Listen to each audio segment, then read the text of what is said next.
All right, we'll stay with Canberra News now. Joining me, Sky News political contributor Chris Uhlmann. Well, Chris, we have to start with the biggest news out of Canberra today, and this imminent spill from the Liberal Party and that dire news poll. I mean, we've spoken almost at every poll to say, geez, it can't get any worse than this. Surely there must be at rock bottom.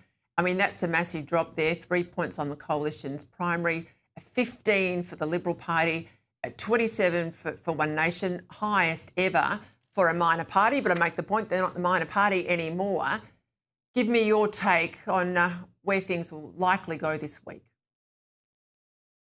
Well, Peter, it's completely unsustainable, and it will be lucky, Sussan Ley will be lucky to see the week out. If I was her, I actually would be calling on a party room vote now, because it cannot be allowed to go on. If she thinks that she's got the numbers, she needs to test them now.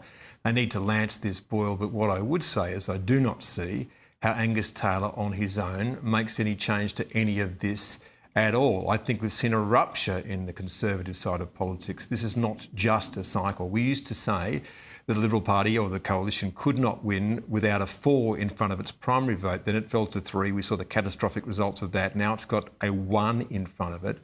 And the way that this party system in Australia works, the two-party preferred system, is that you could see at the next election Anthony Albanese remarkably increase his position because of the fracturing on the Conservative side of politics.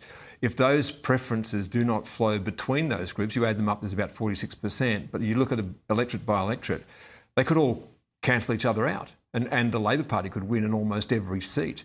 So we are at a catastrophic level for the Coalition. I don't know how it revives itself.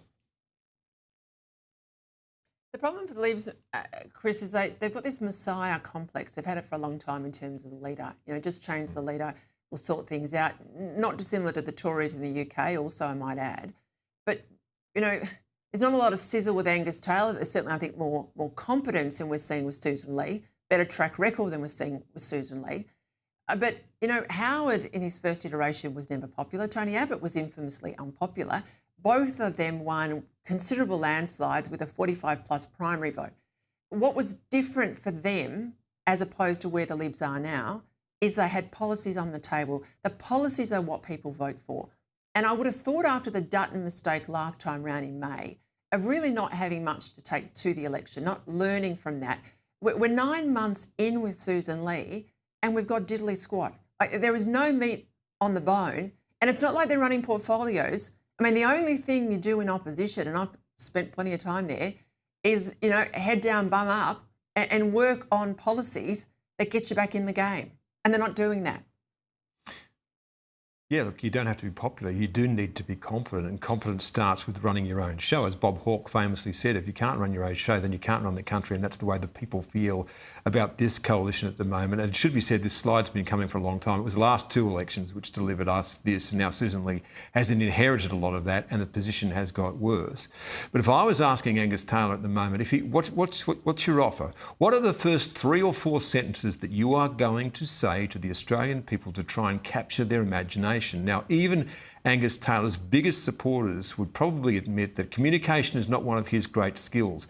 You do need policies, but you do need to be able to prosecute them in public as well. And they're the 2 elements that are missing at the moment. So yes, policy for sure, prosecution for sure, but the people who want change in this party now need to be crafting in their minds for Angus Taylor to say on the day that he steps up and takes that leadership what it is exactly that he stands for, and what does he intend to do, and what does the Liberal Party stand for, and what does it intend to do to try and win back the confidence of the Australian people, because right now it's gone, and getting that love back is going to be very, very difficult indeed. I could not agree more, Chris. He's got to get up there and be absolutely clear as to why there has been the change and what will be different under him. And he needs a plan literally for the first 48 hours, a plan for the first week, a plan for the first month. He then has to, I think, put his best team on the field. I think for too long they've played ducks and drakes, the Libs, with their front bench. They've worried about people that might be a threat, so they've punted them, people like, you know, Jane Hume and Sarah Henderson. They've punted them to the back bench, Andrew Hastie just into Price. Angus is going to get one crack at this. He has to put his best team on the paddock and be absolutely blind to personal relationships, factional heavyweights, all of that. And he's got to be prepared for those that, Alex Hawke, who clearly cannot perform. He's a game player at best. Literally cut his throat, get him out of the way and put good people with brains on his front line, because, it's 11 minutes to midnight and it genuinely is, I believe, an existential question now for the Liberal Party. Will they even survive? Oh, I agree with you. Absolutely agree with you. And I think that you're right. They have very limited personnel, but they do have some, and they should be on the paddock. And that also means that Matt Canavan's got to come off the back bench and be part of that team of the National Party. Clearly, he has a huge influence in that party, so he should be there, and he should have some role in energy. Now, I really like Dan Tehan. I think that he's been trying his best to do a job there, but I think there has to be some kind of way in which Dan Tehan has a say in what's going on in energy policy in Australia. Jane Hume, for sure. James Patterson, for sure. There are people there, they're limited, but all of them have to get this into their head. What is it? Who are they serving? They're serving the Australian people. That's what matters. They need to be keeping that at the forefront of their mind every single day. The purpose of them being in Parliament is to be servants of the people of Australia, and at the moment they are self-serving, and everyone can see that.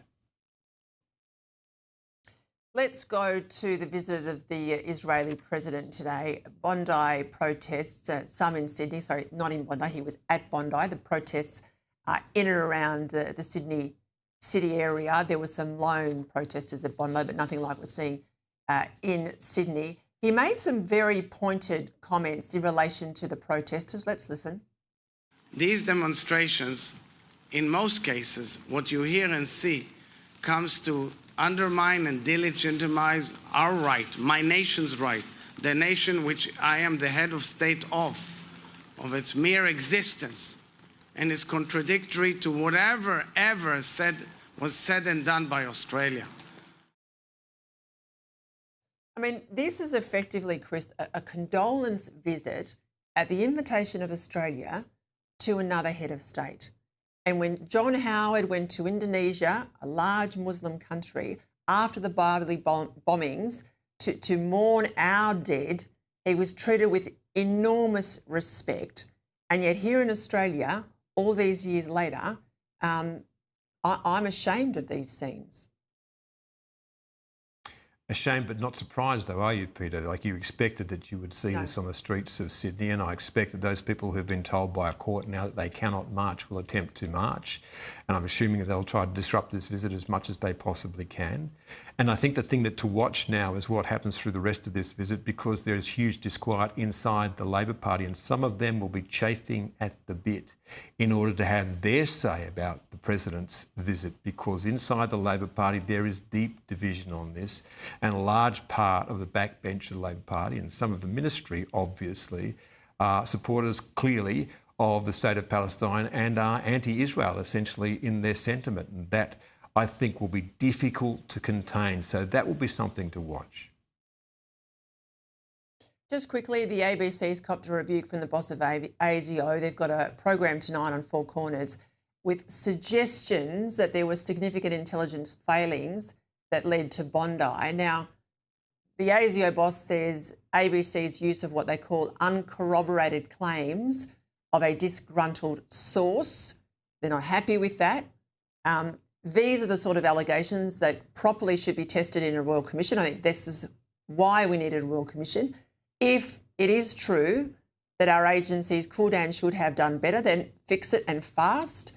But I tell you, where's the ABC calling out the political failures that have led to the rise in anti-Semitism, like the failure to deport hate preachers, as an example? Yeah, well, look, I haven't seen a report from Four Corners. Obviously, watch with interest tonight. ASIO is clearly deeply concerned about it. You would expect, though, that any media organisation is going to be looking at whether or not there were intelligence failures. I can tell you this, from what I know about what happened between the father and the son. The father was very, very much involved in the instigation of the son to become radicalised on this. And also, when you look at the number of people that ASIO have on that watch list that we keep talking about, do you know how many that is, Peter? That is over 18,000 people now that ASIO has on its watch list. It is literally physically impossible for that agency to keep an eye on everyone. So I do not know what happened in the course of the life of that young man and his father, but it would not surprise me if there was not sufficient evidence for ASIO to be able to keep a detail on him, given there are so many people that fall in that list. So over 18,000 people, we've got a serious problem inside Australia. This is not just neo-Nazis, this is radical Islam that we are talking about. That is the thing that needs to be named as the root of the problem in all of this.